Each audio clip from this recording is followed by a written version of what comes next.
welcome to this week's news bulletin from the Christian Institute.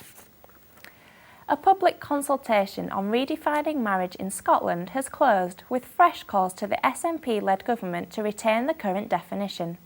The Scottish Episcopal Church is the latest denomination to come out in opposition to the Scottish Government's plans for change.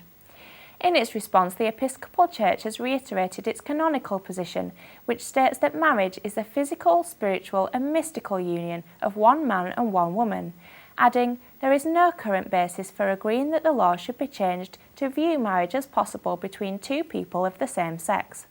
And in a television debate this week on the government's consultation, John Deegan responded to the charge that the redefinition of marriage is simply about equality.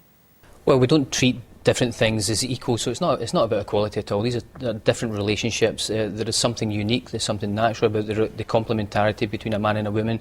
There's something that every society has found, that a man and a woman coming together have children, they look after those children. So two men cannot do that. Two men cannot provide a mother and a father for children. It's a totally different thing. So the equality argument really is a red herring. All of our equality laws are founded on human rights principles. Those human rights principles support that marriage is the relationship between a man and a woman. This really is about satisfying the whims of adults who are prepared to sacrifice the social institutions that protect and support society and really allow children to fare best. The comments give further support to Scotland for Marriage, a new campaign group launched last week at a rally outside the Scottish Parliament in Edinburgh. The group aims to persuade the SNP-led government to retain the current definition of marriage. You can get more information and sign an online petition calling for a referendum on the issue by visiting their website at scotlandformarriage.org. And the head of the Roman Catholic Church in England and Wales, Archbishop Vincent Nichols, has said that the name Scotland for Marriage sends out a very positive message. He commented that a similar message was needed for England, where a consultation on changing the definition of marriage is due to start next year.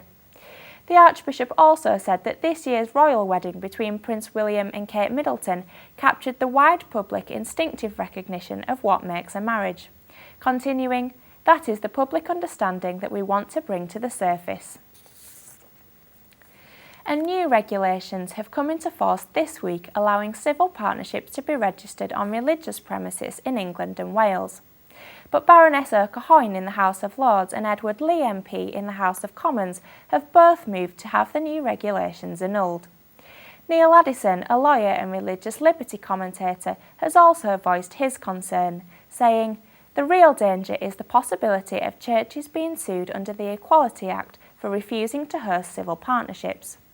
He also said it is likely that local authorities will refuse to register churches for marriage unless the churches are willing to host civil partnerships. Communities Secretary Eric Pickles has said that councils should have the freedom to hold prayers if they choose to, and affirmed the importance of prayer in British public life. His comments come as Bideford Town Council in Devon is being challenged by the National Secular Society and former councillor Clive Byrne to drop prayers at the start of its council meetings. Mr Byrne says that he was disadvantaged and embarrassed when Christian prayers were said, and Keith Porteous-Wood of the NSS said the council chamber should be a religiously neutral and secular place. Labour MP Chris Bryant has also hit out at the attempt to ban prayers, saying, "Surely the 16 members of Bideford Council who have already voted on this twice should be allowed to pray if they want to, and any member who doesn't want to pray should be free not to do so. Why it all has to go to the High Court, I don't know." The case was heard in the High Court last week, but a ruling is not expected before Christmas. X Factor judge Gary Barlow has criticised sexualised images in music videos, saying that he has had to shield his young children from them. Father of three, Mr Barlow told OK magazine, "I'm not a prude, but I don't think I really want my children, who are 9, 11 and 2, seeing these kind of videos at that age. I'm a parent." The Take That star also commented that he was unhappy when children being looked after by him sang songs which included inappropriate lyrics.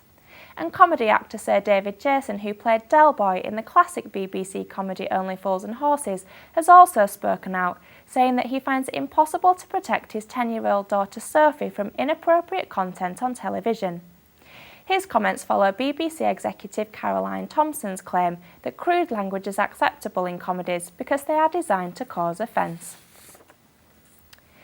A new scheme introduced by the British Pregnancy Advisory Service is offering to post out free morning after pills to women during December. The BPAS scheme involves registering online and a follow-up phone consultation, but a spokesman for the charity has admitted that some underage children will not be completely honest about their age and may obtain the pill. The morning after pill can cause an early stage abortion, and Josephine Quintavalli of the Pro-Life Alliance has branded the campaign incredibly vulgar. She said, "It trivialises women's sexuality. This scheme isn't about making women responsible. It will lead to them exposing themselves to more risks." The BPAS move comes on top of alarming new figures from Scotland, which reveal that prescriptions of the morning after pill have trebled in just 3 years since pharmacists began giving the drug out to girls as young as 13. And finally, a Scottish woman has met the stem cell donor who helped save her life. Sheena Stambridge, who is a mother of 3, had been fighting cancer for 10 years and had faced 4 cycles of chemotherapy. With options running out, doctors contacted the Anthony Nolan Trust, who searched a worldwide database of potential donors, and Mark Quinn's stem cells were a perfect match. The medical procedure conducted on Sheena involves the ethical use of adult stem cells, also known as non-embryonic stem cells. Following the treatment, she was able to contact Mark by phone and arrange to meet up. Mark said, "It was the best call ever and the news I had wanted for months." Remarkably, Sheena and Mark live just 70 miles apart, and they have since completed a sponsored walk to raise money for the Anthony Nolan charity. Well, that's all for this week. For more information and regular updates on all of our stories, plus much more, visit our website at christian.org.uk.